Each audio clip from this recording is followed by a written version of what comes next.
What's up, guys? Welcome back to the channel. Let's get right into it. Michael Chandler remains optimistic about a long-rumored showdown with Conor McGregor, even after UFC President Dana White suggested the fight is unlikely to happen. Speaking on the UFC's official podcast ahead of UFC 324, Chandler opened up about his future in the lightweight division, potential opponents, and why McGregor is still the matchup that excites him the most. Chandler acknowledged that, despite the uncertainty, a fight with McGregor continues to make the most sense in his eyes. He explained that from a logical standpoint, the most obvious option should often be the right one, and for him, that option is McGregor. While Dana White has publicly downplayed the idea, Chandler made it clear that he is not ready to completely close the door on the possibility. That said, Chandler also showed a refreshed mindset regarding his career.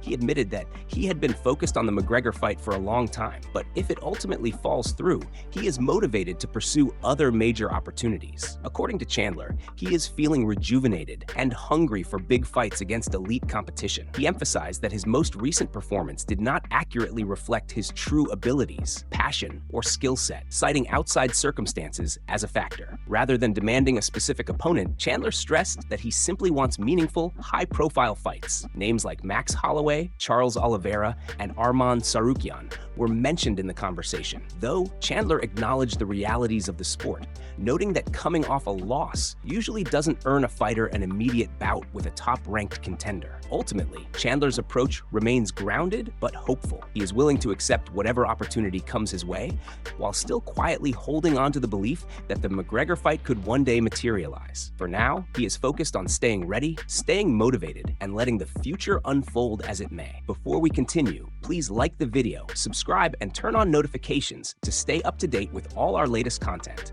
Moving on to another news.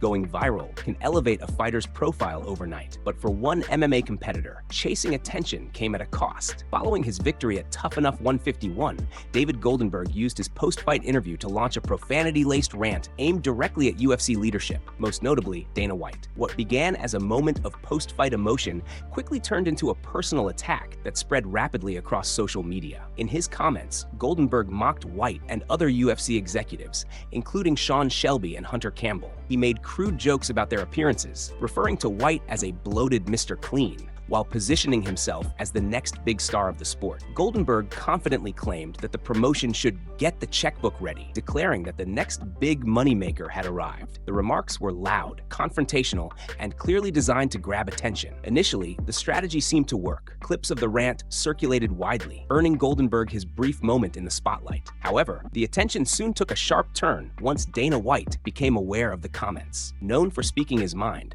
the UFC president did not hesitate to respond publicly, and his reply was blunt. White dismissed Goldenberg's performance outright, labeling it the worst fight of the night. He criticized the bout for lacking excitement and claimed it stunk the place up, directly contradicting Goldenberg's self-praise. White went even further, stating that the women's fight that followed made Goldenberg's performance look significantly worse by comparison, highlighting just how unimpressed he was. The exchange served as a stark reminder of the realities of professional MMA. While bold talk can draw attention, performance inside the cage ultimately matters most, especially when targeting the sport's most powerful figure. For Goldenberg, what started as a bid for fame ended with a public dressing down from the UFC's top executive, reinforcing that respect is earned through results, not insults. Moving on to another news.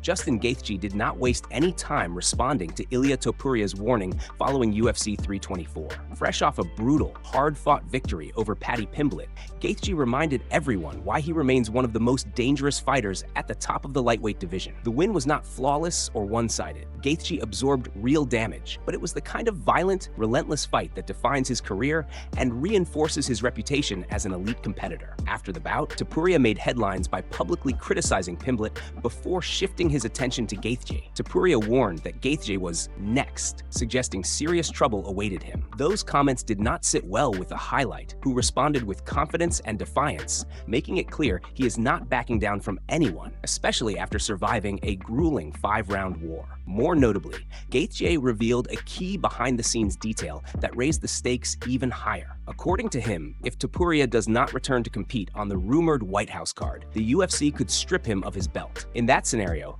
Gaethje believes he would fight for and defend the undisputed title at the event. Given the scale of the card and the UFC's interest in featuring a recognizable American star, Gaethje's position carries added weight. Asked directly about a potential matchup, Gaethje welcomed it without hesitation. He described the fight as exactly why he competes and said it would be one of the biggest bouts the UFC could put together. While acknowledging Topuria's danger and explosive power, Gaethje also pointed out that Topuria commits heavily to his attacks and can leave openings. Gaethje promised to capitalize on those mistakes, even joking that he plans to turn him into a wrestler. Calm, honest, and confident, Gaethje made one thing clear. At this level, mistakes are costly, and he intends to make Topuria pay for them. Moving on to another news. Diego Lopez is fully aware that many fans are not particularly excited about his upcoming rematch with Alexander Volkanovski. Their first meeting seemed to provide a clear outcome, and with Volkanovski approaching the later stages of his career, fans have been calling for fresh, high-stakes matchups rather than familiar repeats. Lopez, however, sees the rematch as a crucial opportunity rather than a formality. Reflecting on their first fight, Lopez admitted it was far more difficult than he initially expected. He credited Volkanovski's elite movement, discipline, and flawless game plan, acknowledging that the former champion executed everything perfectly on fight night. Lopez also admitted that he entered that bout with a certain level of ego, believing his preparation was sufficient and that no major changes were needed in his training camp. That mindset has completely changed. Since the loss, Lopez has overhauled every aspect of his preparation. He identified key weaknesses in his previous camp, eliminated distractions, and made a bold move by building a private gym exclusively for himself and his team. With a dedicated cage and a controlled training environment,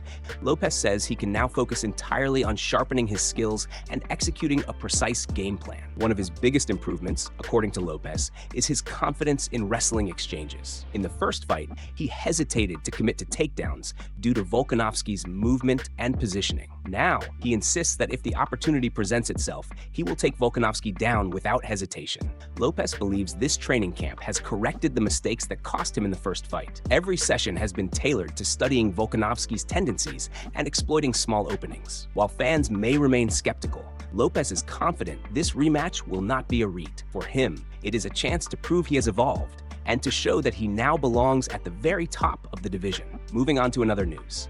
Israel Adesanya is preparing for a high-stakes return to the octagon as he headlines UFC Seattle on March 28th against surging middleweight knockout artist Joe Pyfer. The bout marks Adesanya's first appearance since suffering a shocking second-round knockout loss to Dricus du Plessis, a defeat that raised questions about his timing, durability, and future at 185 pounds as he moves past the age of 36. Adesanya understands the narrative surrounding this matchup. Still widely regarded as one of the most technically gifted strikers in MMA history, he is known for elite distance control, sharp counters, and exceptional fight IQ. Across from him stands Pyfer, a younger and highly explosive finisher who has rebounded strongly from his only UFC loss and is building momentum with emphatic victories. To Adesanya, this feels like a familiar UFC formula, pairing a rising contender with an established star to either elevate the newcomer or test whether the veteran still belongs at the top after a setback. Rather than bristling at that idea, Adesanya accepts it as part of the business. He explained that he has watched this cycle play out for years. Sometimes it works, sometimes it doesn't, but it is simply the nature of the sport. He is fully aware of Pyfer's danger, particularly his one-shot knockout power, but remains calm and unfazed by the pre-fight chatter. That includes Pyfer's online trolling, which briefly stirred controversy. Adesanya brushed it off, noting how modern MMA culture is filled with edits, AI-generated images, and manufactured outrage. He joked that if Pyfer really wanted to make a statement, he should have done it more creatively, but ultimately dismissed the situation as meaningless noise. For Adesanya, the focus remains on fighting, not distractions. He believes you cannot take everything personally in today's digital world. On March 28th, he plans to let his skills do the talking and show that he is still very much a factor in the middleweight division. Moving on to another news. The UFC middleweight division is rapidly heating up, and Brendan Allen is making it clear that he believes a fight with Dricus du Plessis is both inevitable and winnable. With the title picture currently congested and Khamzat Chimaev holding the belt, many of the division's top contenders are already booked. That has left Allen and du Plessis as two of the most prominent names without a clear next opponent, setting the stage for a long-anticipated clash fueled by years of tension and trash talk. In a recent interview, Allen revealed revealed that Duplessis appears to be the most logical next matchup. He expressed frustration with what he sees as delays and excuses, suggesting that public statements and private conversations from Duplessis don't always line up. While Duplessis has fired back aggressively, saying he would happily smash Allen if the UFC makes the fight, he has also questioned whether the matchup is the fastest route back to championship gold. Allen's confidence is rooted in momentum. He is coming off a massive statement win at UFC Vancouver in October, where he stepped in on short notice against highly touted Reinier de Ridder. Entering as a heavy underdog, Allen dominated the fight with relentless wrestling, pressure, and ground and pound, ultimately forcing de Ridder's corner to stop the bout before the 5th round. Stylistically, Allen respects Duplessis's grit and unpredictability, admitting that he sometimes wins fights in unconventional ways. However, Allen believes that once Duplessis commits to the matchup, it will deliver fireworks. More importantly, Allen is convinced he has advantages everywhere. He confidently stated that he can outstrike Duplessis and clearly outwork him on the ground. According to Allen, if the fight goes 5 rounds, he expects to finish Duplessis before the final bell. For Allen, this isn't just talk. It's a declaration that he belongs at the very top of the middleweight division. Moving on to another news.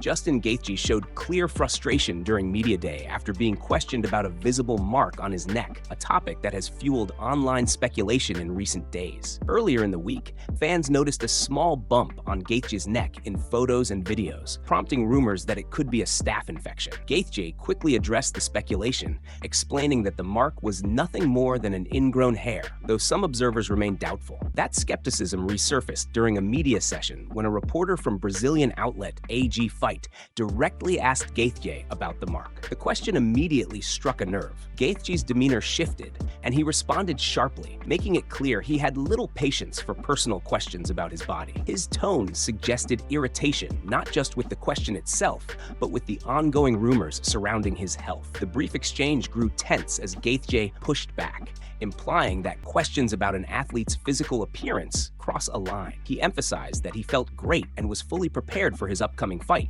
dismissing any concerns about his condition. While the reporter attempted to clarify that the question was asked out of concern, Gaethje remained firm in shutting the topic down. Despite the moment of frustration, Gaethje reaffirmed that he is in excellent shape and ready to compete. He stressed that there are no issues affecting his performance and that his focus is squarely on fight night. Known for his intense personality and no-nonsense attitude, Gaethje has never shied away from confrontation, whether inside or outside the octagon. The incident highlighted the pressure fighters face during fight week, when every detail is scrutinized and speculation can quickly spiral. For Gaethje, the message was clear. His health is not in question, and he is locked in, motivated, and ready to deliver once again. Moving on to another news.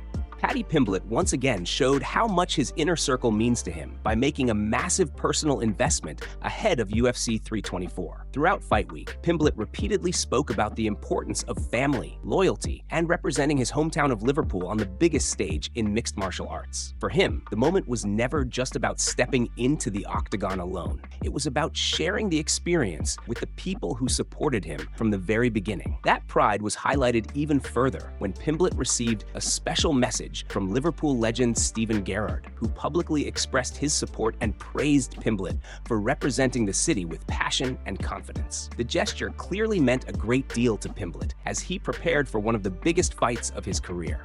Appearing on the UFC 324 morning weigh-in show, Pimblett revealed just how far he went to ensure his loved ones could attend the event in person. According to him, he spent between $140,000 and $150,000 on tickets alone. The tickets, priced at $250 each, were purchased so that family members, close friends, and people from his community could be in the arena on fight night. When the hosts reacted in disbelief, Pimblett casually confirmed the numbers, explaining that the total easily exceeded $100,000 and climbed closer to $150,000. He also mentioned that there were still plenty of supporters from his hometown who managed to get tickets on their own, meaning the crowd would feature a strong Liverpool presence regardless. For Pimblett, the expense was never a question. Having his people there, hearing their voices, and sharing the moment mattered more than the money. Win or lose, Pimblett made it clear that UFC 324 was a celebration of loyalty, community, and representing Liverpool on the world stage.